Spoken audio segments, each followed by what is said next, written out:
নির্বাচনী এলাকায় সব ধরনের অনুদান ও ত্রাণ বিতরণে নিষেধাজ্ঞা সমর্থন করেন কি? আপনার মতামত জানান সন্ধ্যা 7:30 পর্যন্ত। জরিপে অংশ নিন ইন্ডিপেন্ডেন্ট টেলিভিশনের ফেসবুক পেজে।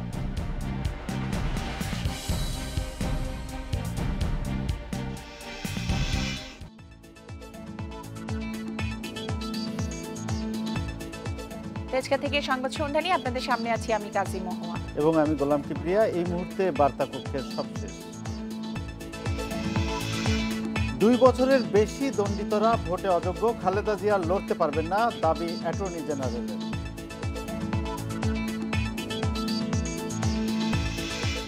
গোপালগঞ্জ 3 ও রংপুর 6 আসনে শেখ হাসিনার মনোনয়নপত্র জমা, আওয়ামী লীগে অন্তত 45 নতুন মুখ।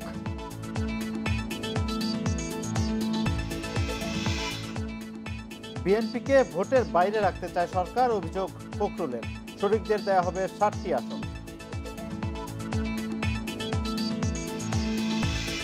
এবং উইন্ডিজের বিপক্ষে ওডিআই সিরিজে পূর্ণ শক্তির দল, ঢাকা টেস্টে জয়ের মানসিকতার পরামর্শ সাকিবের।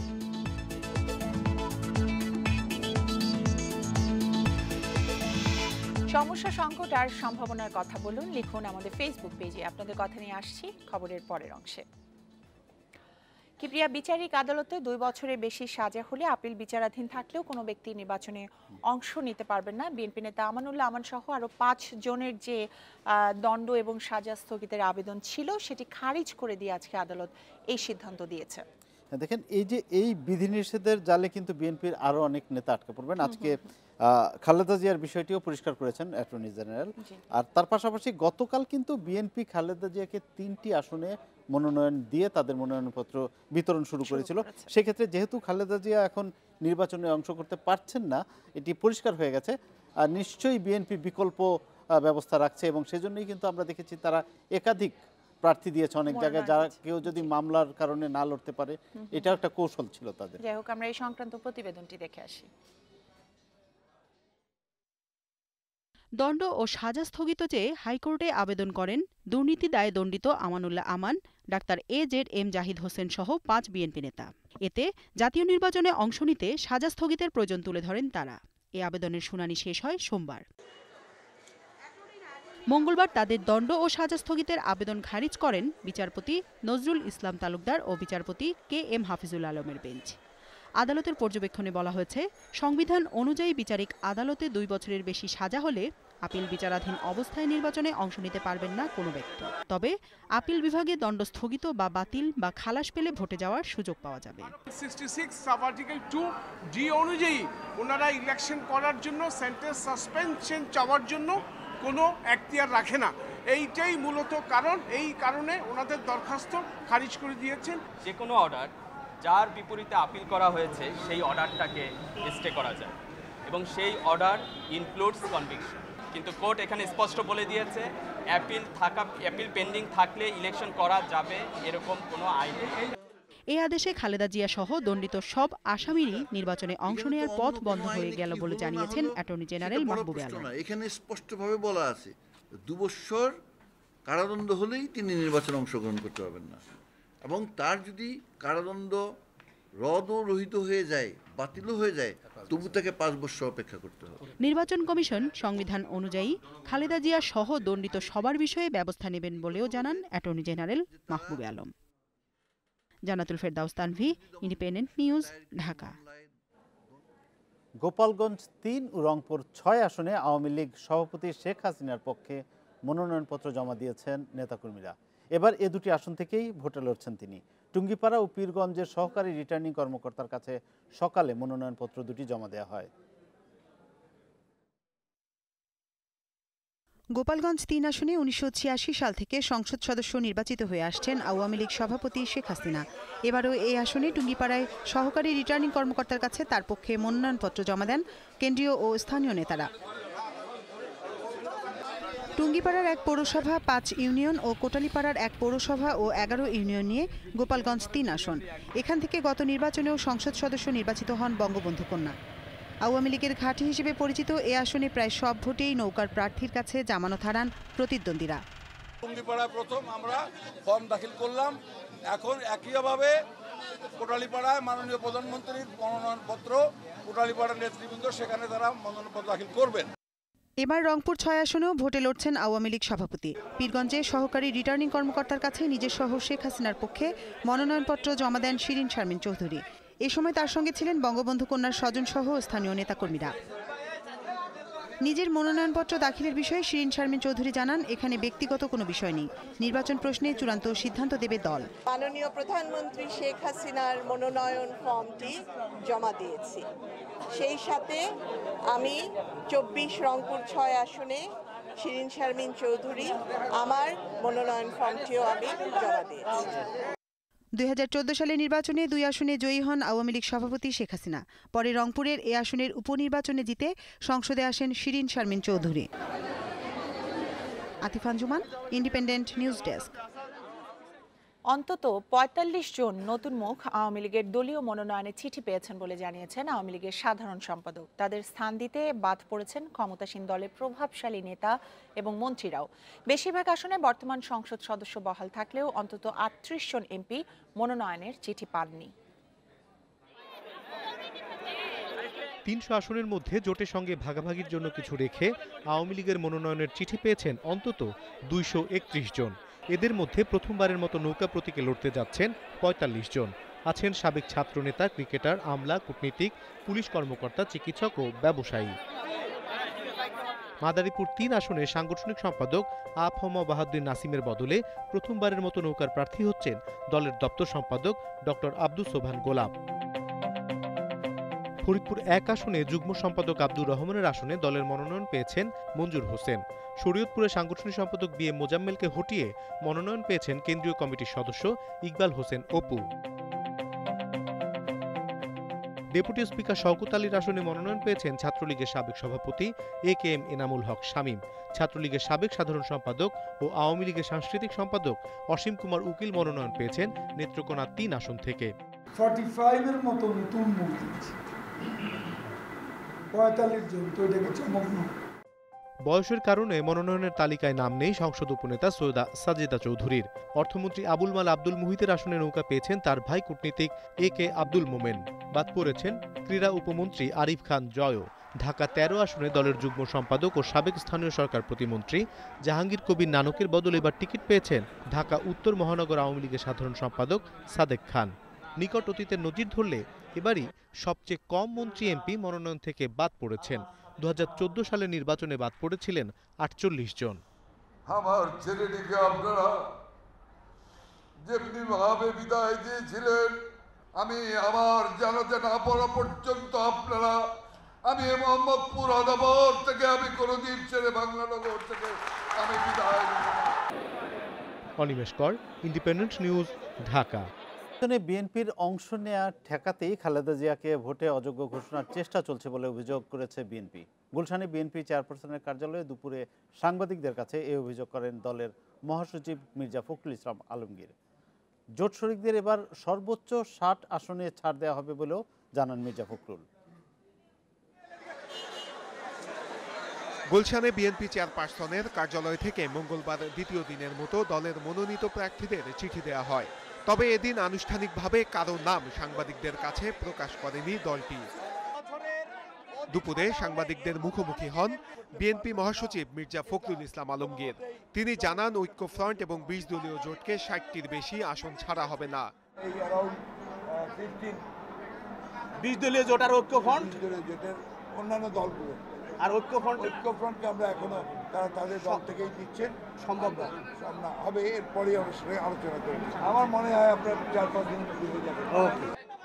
২ বছরের বেশি দণ্ডিতদের নির্বাচনে অংশ নেয়ার সুযোগ নেই। হাইকোর্টের এমন পর্যবেক্ষণ নিয়েও কথা বলেন বিএনপি মহাসচিব। দাবি করেন খালেদা জিয়াকে ভোটের বাইরে রাখতে সরকারের নির্দেশেই এ আদেশ দেয়া হয়েছে। এই রায়, এই আদেশ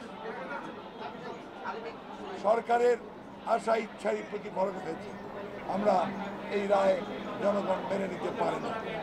আমরা মনে করি এটা শুধু নির্বাচনকে ব্যাহত করার জন্যে, বিএনপিকে প্রতিহত করার জন্যে, ঐক্যফ্রন্টকে প্রতিহত করার জন্য, দেশের মানুষের অধিকারকে খর্ব করার জন্যই এই আদেশ দেওয়া হয়েছে। এদিকে চিঠি দেওয়া উপলক্ষে সকাল থেকে গুলশান কার্যালয়ে ছিল প্রার্থী ও সমর্থকের ভিড়। দলীয় মনোনয়ন পাওয়া প্রার্থীরা বলছেন, নির্বাচনের মাঠে টিকে থাকাই এখন তাদের লক্ষ্য। মাঠে টিকে থাকা এবং নির্বাচনের দিন পর্যন্ত ভোট কেন্দ্র পাহারা দিয়ে ভোটের ফলাফলকে সুনিশ্চিত করা, সুশাসন নিশ্চিত করা, আইনের শাসন এবং এলাকার অর্থনৈতিক উন্নয়ন অবকাঠামো সেটা তো আছেই। দ্বিতীয় দিনেও অনেক আসনে একাধিক প্রার্থীকে মনোনয়নের চিঠি দিয়েছে বিএনপি। Nure Alam, Independent News, Dhaka. বিএনপি প্রার্থী মনোনয়ন নিয়ে আরো জানাতে যোগ দিয়েছেন সহকর্মী নূরে আলম। নূরে আলম, বিএনপি বলছে যে খালেদা জিয়াকে ভোটে অযোগ্য করার মাধ্যমে বিএনপিকে নির্বাচনে বাইরে রাখার কৌশল নেওয়া হয়েছে। আর সত্যি যদি খালেদা জিয়া নির্বাচন করতে না পারেন, সেক্ষেত্রে বিএনপির পদক্ষেপ সম্পর্কে মির্জা ফখরুল পরিষ্কার করে কিছু বলেছেন কিনা? গতকালই বিএনপি চেয়ারপারসন খালেদা জিয়ার মনোনয়ন চূড়ান্ত করা হয়েছে এবং সেখানে রয়েছে যে খালেদা জিয়া ফেনী 1, বগুড়া 5 এবং 6 আসন থেকে নির্বাচন করার কথা রয়েছে। এই আসনগুলোতে খালেদা জিয়া নির্বাচন না করলে অথবা না করতে পারলে তাহলে কোন প্রার্থীতা করবে সে বিষয়ে আমরা প্রশ্ন করেছিলাম মির্জা ফখরুল ইসলাম আলমগীরের কাছে। তিনি এই বিষয়ে খুব বেশি স্পষ্টভাবে কোনো উত্তর দেননি। তবে আমরা বিএনপির মনোনয়ন প্রার্থীদের তালিকা পর্যবেক্ষণ করে দেখেছি যে সেখানে আজকের ফেনী 1 এবং 2 আসন থেকে আবদুল্লাহ আউয়াল মিন্টু সেখান থেকে মনোনয়ন নিয়েছেন, মনোনয়নপত্র চূড়ান্ত হওয়ার চিঠি পেয়েছেন। তারপরে আমরা তার সাথে কথা বলার চেষ্টা করেছিলাম যে ফেনী 1 তো আসলে খালেদা জিয়াকে মনোনয়ন চূড়ান্ত করা হয়েছিল এবং তার নির্বাচন করার কথা এবং সেখানে তাকে অতিরিক্ত প্রার্থী হিসেবে রাখা হচ্ছে কিনা তিনি এই বিষয়ে কোনো মন্তব্য করতে চাননি। তবে অনানুষ্ঠানিকভাবে তিনি বলেছেন তিনি আসলে নির্বাচন করতে আগ্রহী নন, দল তাকে দিয়েছে বলে আপাতত তিনি নিয়ে গিয়েছেন, পরবর্তীতে নির্বাচন করলে তিনি তার সিদ্ধান্ত জানিয়ে দেবেন। এছাড়া বগুড়া 5 এবং 6 আসনে কাকে খালেদা জিয়ার পরে মনোনয়ন দেওয়া হবে সে বিষয়ে পরিষ্কারভাবে এখনও কোনো কিছু জানায়নি দলটির পক্ষ থেকে। আর এখন পর্যন্ত প্রায় 700-র মতো মনোনয়ন প্রত্যাশীকে চিঠি দিয়ে চূড়ান্ত করেছে। আরেকটি বিষয়, আজকে আদালতে বলা হলো, অ্যাটর্নি জেনারেল বললেন যে 2 বছরের বেশি দণ্ডিত যারা তারা কেউই নির্বাচন করতে পারবে না। সেক্ষেত্রে বিএনপির কতজন নেতা এরকম এই মামলার বেড়াজালে বা বিধিনিষেধে পড়ে নির্বাচনে অযোগ্য হচ্ছেন, সেরকম কোনো তালিকা কি বিএনপির কাছে আছে? সেরকম কোনো তালিকা তারা এখন পর্যন্ত দিতে পারেনি। তবে আমরা যতটুকু জেনেছি যে 5 জন নেতার নাম শীর্ষ পর্যায়ে এসেছে। এর মধ্যে বিএনপি চেয়ারপারসন বেগম খালেদা জিয়া, আমানুল্লাহ আমান সহ আরও 3 জন প্রার্থী রয়েছে এবং এরা বিএনপির একদম সিনিয়র পর্যায়ের নেতাদের মধ্যে এই 5 জনের কথাই আমরা শুনতে পেরেছি। তবে এখন পর্যন্ত বিএনপির পক্ষ থেকে এই বিষয়ে পরিষ্কারভাবে কোনো কিছু বলা হয়নি। এবং বিষয় যে জোট শরিকদের 60টির বেশি আসন দেওয়া হবে না বলে মির্জা ফখরুল ইসলাম আলমগীর আজকে জানিয়েছেন, পরিষ্কার করেছেন। সেক্ষেত্রে জোট শরিকদের মধ্যে কে কয়টি আসন পাচ্ছেন সে ব্যাপারে কোনো আভাস পেয়েছেন কিনা? সেটিও আসলে বিএনপির মহাসচিব ফখরুল ইসলাম আলমগীর সেটিও পরিষ্কার করে বলেনি। তবে তিনি বলেছেন যে এখন পর্যন্ত সিদ্ধান্ত হচ্ছে 20 দলীয় জোটকে 15টি আসন এখন পর্যন্ত দেওয়া হচ্ছে, এরপরে হয়তো এটি বাড়াতে পারে। তবে আমরা অনানুষ্ঠানিকভাবে যেটি জানতে পেরেছি যে এই 20 দলীয় জোটকে 42টির মতো আসন দেওয়া হবে এবং ঐক্যফ্রন্টকে 18টির মতো আসন দেওয়া হবে এবং এই ঐক্যফ্রন্টের যে আসন জটিলতা সেটি নিয়ে আসলে চূড়ান্তভাবে এই কে কত আসন নেবে সেটি চূড়ান্ত করতে পারছে না বিএনপি। সে বিষয়ে আজকেরও একটি বৈঠক হয়েছে ডক্টর কামাল হোসেনের বাসায় এবং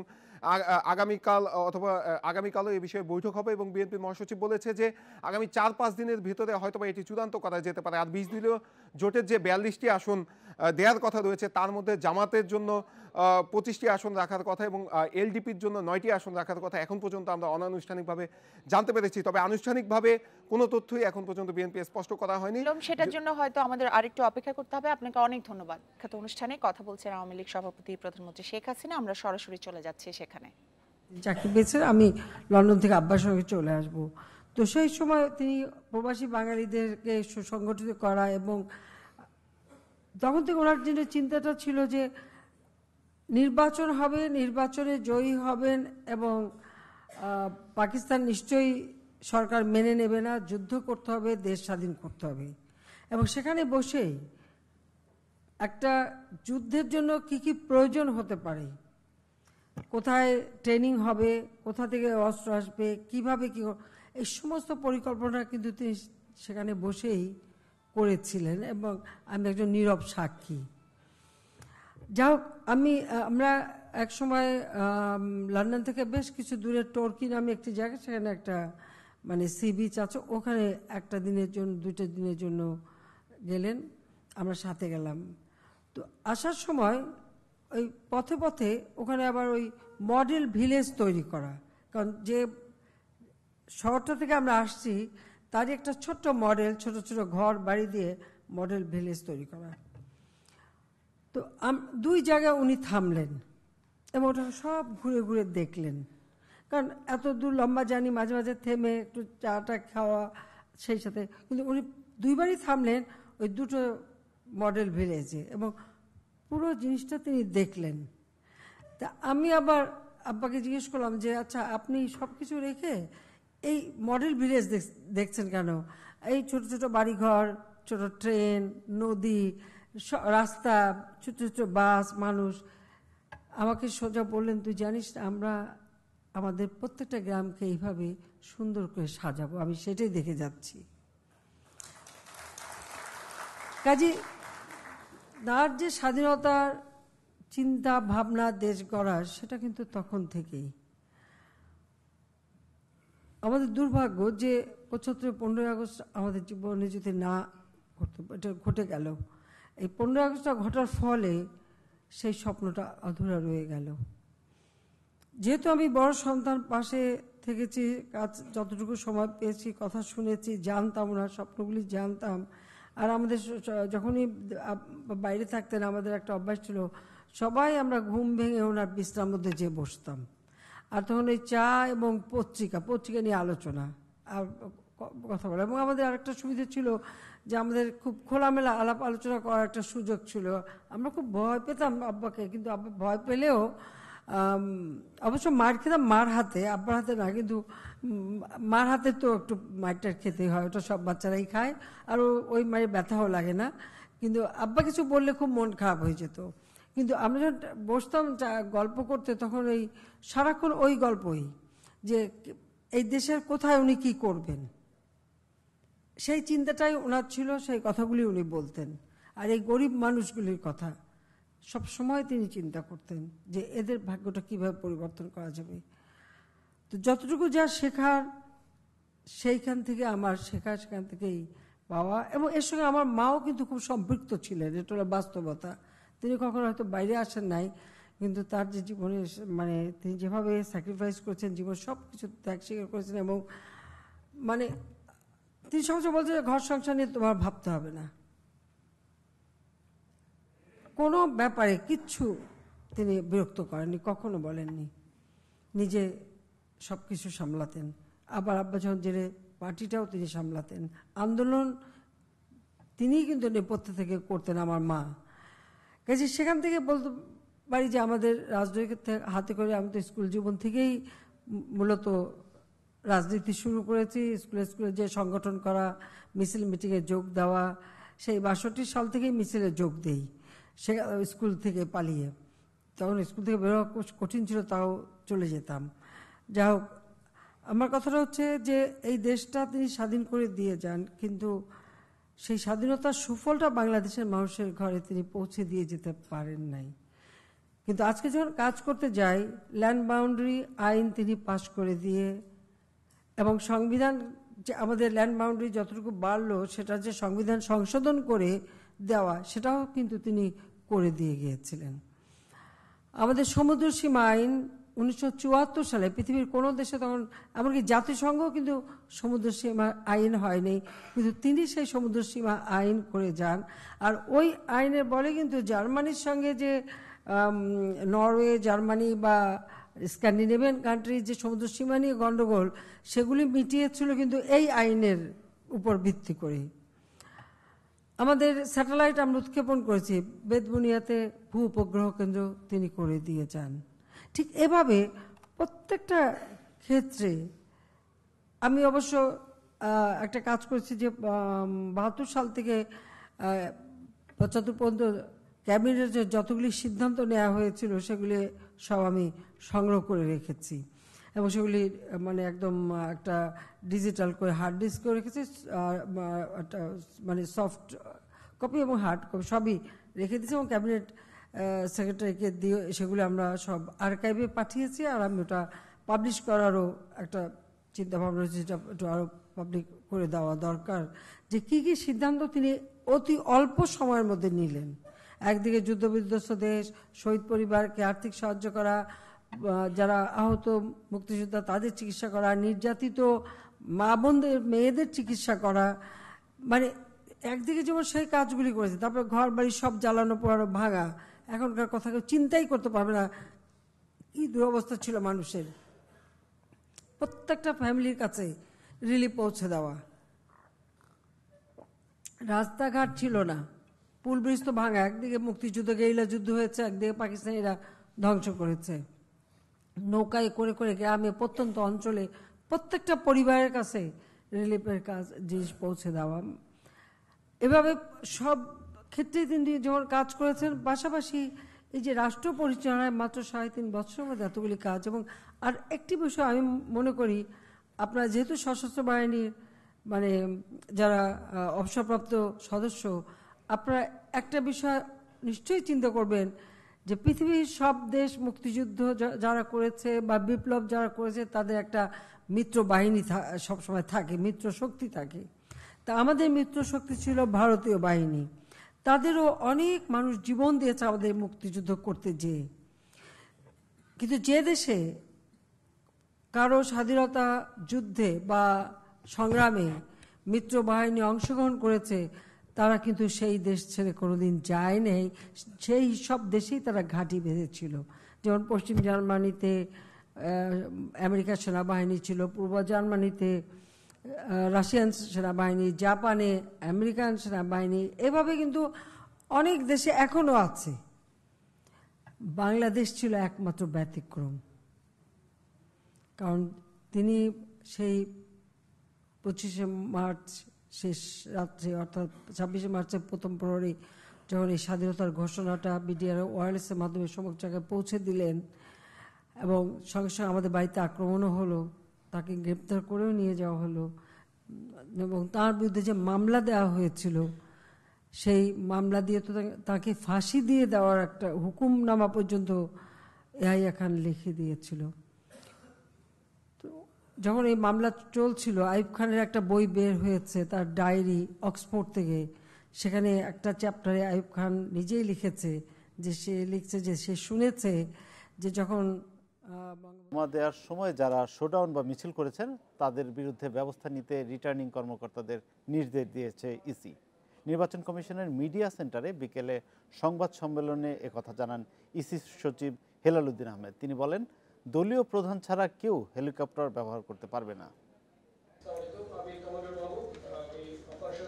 একাদশ সংসদ নির্বাচনে আইন শৃঙ্খলা বাহিনীর বাজেট কত হবে এ নিয়ে মঙ্গলবার বিকালে ইসি সচিবের সঙ্গে বৈঠক করে বিভিন্ন বাহিনীর সদস্যরা। 1.5 ঘন্টার বৈঠক শেষে সংবাদ সম্মেলনে আসেন ইসি সচিব হেলাল উদ্দিন আহমেদ। জানান, 1 সপ্তাহের মধ্যে আইন শৃঙ্খলা বাহিনীকে নির্বাচনী বাজেট কমিশনকে দিতে হবে। প্রথমবারের মতো গ্রাম পুলিশকে নির্বাচনী দায়িত্বে রাখার সিদ্ধান্ত নেওয়া হয়েছে।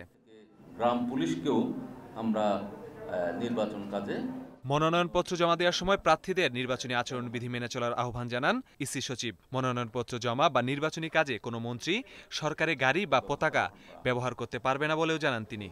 আর নির্বাচন কাজে আপনারা জানেন যে হেলিকপ্টার ব্যবহার করা যাবে না।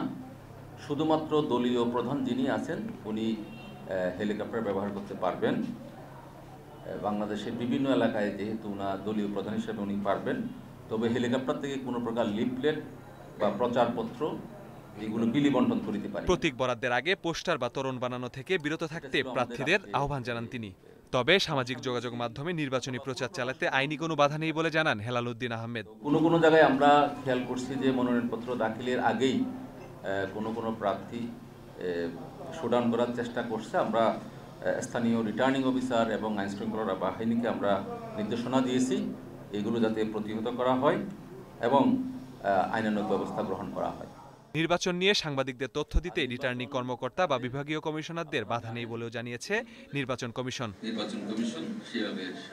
Masudur Rahman, independent News, Dhaka. ইমরুল দলে নেই, বিকল্প হিসেবে ঢাকা টেস্টে অভিষেকের অপেক্ষায় সাদমান ইসলাম। এ নিয়ে টানা 6 টেস্টে অভিষেক হবে 7 জনের। এমন অস্থিরতা নিয়ে সমালোচনা হলেও নির্বাচকদের পাশে দাঁড়াচ্ছে বিসিবি। তামিমের চোটে একাদশ সাজাতে সমস্যা হচ্ছে বলছেন আকরাম খান, তবে ওডিআই সিরিজে পূর্ণ শক্তির দল পাওয়া যাবে আশাবাদী তিনি।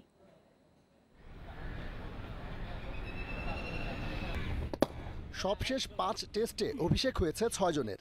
ইমরুল বাদ পড়েছেন। ঢাকা টেস্টে সৌম্যের সঙ্গী হিসেবে সাদমান ছাড়া আর কোনো বিকল্প নেই ম্যানেজমেন্টের কাছে।